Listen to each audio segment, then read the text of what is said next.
मैं हूँ आरजे सिया और आप मेरे साथ सुन रहे हैं ये रिश्ते प्यार के।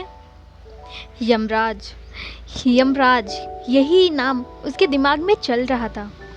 वो दो आदमी पूरे काले कपड़े पहने हुए और चेहरे पर उनके मास्क थे और हेडलाइट्स में उनके एक्सप्रेशन बहुत डरावने दिख रहे थे। रिया इतनी डर गई कि वो डर के मारे चिल्लाने लगी। फिर वो जल्दी से कार में गई और कार डोर लॉक कर दिए। वो दो अजीब डरावने आदमी हाथ में खूनी हथौड़ा और चाकू लेकर रिया की तरफ बढ़े। डरते और कपकपाते हुए रिया ने फ़ोन उठाया और कॉल किया। कॉल उठा लिया गया। रिया कांपती रही। हर्ष, हर्ष, मुझे बचाओ, मैं भूतों को आते हुए देख रही हूँ, प्लीज़ हेल्प मी, मेरी हेल्प करो। हर्ष कंफ्यूज हुआ। तुम्हारा दिमाग तो ठीक है, तुम भूतों को देख रही हो, सच में भूत है, वो मेरे लिए आ रहे हैं, हथौड़े और चाकू के साथ। ब्लड, ब्लड, आ। इससे पहले कि रिया कुछ अपने शब्द बोलती, वो दो भूत उसके कार के पास आ गए। उसमें से एक ने हैमर उठाया और रिया के कार के विंडो पर धाड़ किया। ग्लास के टूटने से रिया डर के मारे चिल्लाने लगी और फ़ोन कट हो गया। हर्ष बिल्कुल दंग रह गया। रिया के चीखें उसके मन में भी डर पैदा किया। वो बहुत डरावनी चीखें थी। उसने इमीडिएटली पुलिस को कॉल किया। विंडो टूट गई और वो डरावनी हंसी हंसने लगी, जिससे रिया के सिर से लेकर पैर तक गूज़बम्स पैदा हो गया। अगले ही पल एक आदमी ने विंडो से हाथ डालकर डोर ओपन कर दिया, जिसने रिया के हाथ से फ़ोन लेकर उसे बिल्कुल बाहर फेंक दिया। ओह, हेल्प, हेल्प! रिया डर डर से चिल्लाने लगी। जैसे ही उसने दोबारा चिल्लाने की कोशिश की, उस भूत वाले आदमी ने गंदे सॉक्स रिया के मुंह में डाल दिए। उनके गंदे स्मेल से रिया ऑलमोस्ट पागल हो रही थी।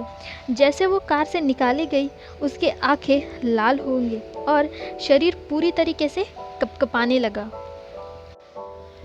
वो आदमी बहुत ज़्यादा खून की स्मेल आ रही थी और जिस हाथ ने रिया को पकड़ा हुआ था वो भी खून से लथपथ था। ऐसे स्ट्रॉन्ग इम्पैक्ट की वजह से रिया बेहोश हो गई। ये देखकर जिस आदमी ने उसे पकड़ा, उसने उसके गाल को थपथपाया और उसके बेहोशी पर निंदा करने लगा। वो रिया को लेकर चले गए। जल्दी ही वो लोग उसे किसी कब्र के पास ले गए। उस आदमी ने जल्दी से उसका कोट उतारा, उसके हाथ पैर टेप से बांध दिए और उसके मुंह पर टेप भी लगाई। वो दो भूतिया आदमी रिया के ऊपर पेशाब भी कर दिया, जो किसी क्रिसमस हैम की तरह लग रही थी। उन्होंने कैजुअली कुछ पिग्स का ब्लड भी प्रिपेयर किया था, जो उन्होंने रिया के पूरे शरीर पर डाल दिया। रिया बिना कपड़ों के ब्लडी जगह पर और कब्र के पास फेंक दी गई। उन्होंने अपने फ़ोन में फ़ोटोज़ लिए और अपना हाथ क्लैप्स किया और वहाँ से मुड़कर चले गए। रेस्टोरेंट के बाहर आने के बाद बानी का मूड बहुत ख़राब था। घर जाने से पहले वो बहुत लंबे समय तक कार में ही बैठी रही। आहान घर पर नहीं था। उसने शूज़ फेंके और मायूसी से सोफ़ा पर बैठ गई। क्या कर सकती हूँ, अब मैं क्या कर सकती हूँ? वैसे तो आहान के साथ उसका कुछ दिनों से ही वो थी, पर आहान के लिए उसकी फीलिंग सब पूरी तरीके से बदल गई थी। उसे छोड़ना उसके लिए बहुत डिफ़िकल्ट था। पर अगर मैंने कुछ नहीं किया और माधव ने सच में आहान को चोट पहुंचा दी तो वो दोनों साइड से बहुत फंस गई थी। उसे दोनों साइड को बैलेंस करते हुए कोई रास्ता ढूंढना होगा। रात के लगभग 11 बजे जब आहान वापस आया, वो अपने साथ हाथों में कुछ लाया था और मुस्कुरा भी रहा था। गैस मैं तुम्हारे लिए क्या लाया हूँ? एक अति सुंदर डिलीशियस स्मेल्स ने उसे मोहित किया और उसे पता चल गया कि वो ग्रिल फूड था। आहान ने खाना बानी के आगे रख दिया और लग रहा था कि उसका मूड बहुत अच्छा है। पर अभी बानी के दिमाग में घमासान मचा हुआ था। बानी ने स्विस कबाब उठाकर एक बाइट ली टेस्ट हमेशा की तरह बहुत अच्छा था, पर अभी वो किसी बात से परेशान थी, तो वो मोहित कबाब भी उसे पहले जैसा अट्रैक्टिव नहीं लग रहा था। पर अहान के मन में पर अहान के मन को तसल्ली के लिए बानी ने वो कबाब जल्दी से ख़त्म किए। अहान ने फिर उसे चिकन विंग्स और रोस्टेड पोटैटो दिए जो उसके पसंदीदा थे। ये रोस्टेड चिप्स जो तुम्हें सबसे ज़्यादा पसंद है, स्पेशली तुम्हारे लिए, मैंने तुम्हारे लिए और तुम्हें मेरे लिए पूरा ख़त्म करना होगा। अहान उसके टेस्ट को काफ़ी अच्छे से जानता था, जिसके वजह से बानी का दिल पसीज गया।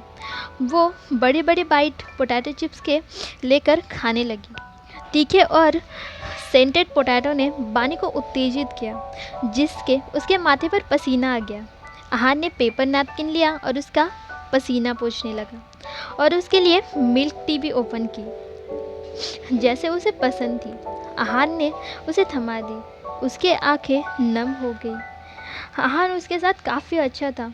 वो क्यों मेरे साथ इतना अच्छा है, उसे पूछना ही होगा। तुम मेरे साथ इतना अच्छा बर्ताव क्यों करते हो? क्योंकि तुम मेरी स्वीट हार्ट हो। नहीं, शुरुआत से ही तुम मुझसे काफ़ी अच्छे से ट्रीट कर रहे हो। क्यों? अहान ने बहुत बार उसकी मदद की थी, पर कभी कोई रीज़न नहीं बताया। क्योंकि लिटरली मैं तुम्हारा फर्स्ट मैन हूँ ना। मैंने कभी कहा था कि अगर मैं तुम्हें पसंद करता हूँ और मैं तुम्हारा हमेशा ख्याल रखूँगा, बस इतना ही। बानी उसके जवाब से खुश नहीं हुई। वो शुरुआत थी, फिर मैंने जाना कि तुम बहुत पागल और क्यूट भी हो। फिर मैं तुम्हारे प्यार में पड़ गया। आई लव यू बानी। उसके शब्द बहुत सिंपल और बिना किसी कवर के थे, हालांकि उसके आंखों में प्यार ही प्यार था।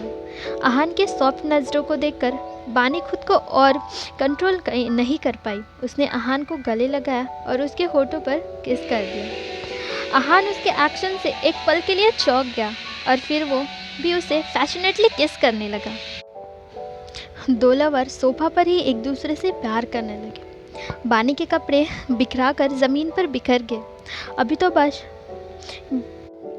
अभी वो किसी भी चीज़ से ज़्यादा बस अहान को चाहती थी। उसे बस अहान चाहिए था। वो दोनों एक दूसरे को सोफा पर ही किस करते रहे। बानी को आगे बढ़कर उसे किस करना अहान को पागल कर रहा था। अहान ने उसे कब बेडरूम में लेकर चला गया, बानी को कोई आइडिया न था। उसे बस पता था कि वो खुद पर काबू खो बैठी है। जब से वो दोनों मिले थे, ये उनके बीच सबसे एक्साइटेड और क्रेज़ी वाली रात थी। बिना कुछ सोचे वो बस अहान के साथ बिना किसी संकोच से प्यार करना चाहती थी। उसके इतने गर्मजोशी से उस रात उन्होंने बहुत सारी डिफरेंट पोजीशंस ट्राई की। सब कुछ ख़त्म होने के बाद सेटिस्फाइड होकर उन्होंने एक दूसरे को गले लगाया। वो पहली बार था जब बानी सोई नहीं थी। वो अहान के बाहों में लिपट गई और उसके गलों में अपने हाथ डाल दिए, बिल्कुल किसी प्यारी सी बिल्ली की तरह, just like a cat. Ahaan उसके मुलायम बालों को प्यार से सहलाता रहा और प्यार से उसके गालों पर किस किया। तुम मुझे बहुत पसंद आया जब तुम इतनी ज़्यादा एक्टिव हो। बानी उसके केयरिंग और बेड पर उसकी मर्दानगी को बहुत पसंद करती थी, पर उसने लंबी सांस भरी। अहान ने नीचे देखा। क्या तुम्हें कुछ परेशानी है? क्या हुआ आज? नहीं तो मुझसे झूठ मत बोलो। मुझे पता है तुम्हारे इस छोटे से दिमाग में कुछ ज़रूर चल रहा होगा। मुझे इसके बारे में बताओ। बानी आज बहुत अलग थी। ज़रूर कुछ गलत हुआ होगा। बानी उसे आज जो भी हुआ बताना चाहती थी, पर इससे कुछ नहीं होगा। माधव से लड़ने के लिए अहान बहुत कमज़ोर था। बेब, प्लीज़ मुझे बताओ क्या हुआ। मुझसे अब छुपाओ मत, ओके? मुझे सारी बात बताओ, मैं तुम्हारी ज़रूर हेल्प करूँगा। उससे तुम कुछ नहीं कर सकते। नहीं, उसमें तुम कुछ नहीं कर सकती। तुम्हें कैसे पता है? तुम तो मुझे बता भी नहीं रहे हो। आई एम योर मैन और किसी भी प्रॉब्लम में मैं तुम्हारी हेल्प करूँगा। अहान की आवाज़ बहुत प्यारी और बहुत मदहोश करने वाली थी। बानी को लगा कि वो इसके प्यार के सहारे ही अपनी पूरी ज़िंदगी जी लेगी। उसने अहान को गले में कसकर हाथ डाले और बिना किसी संकोच से कहा, अहान, कैसा होगा कि अगर हम भाग जाए?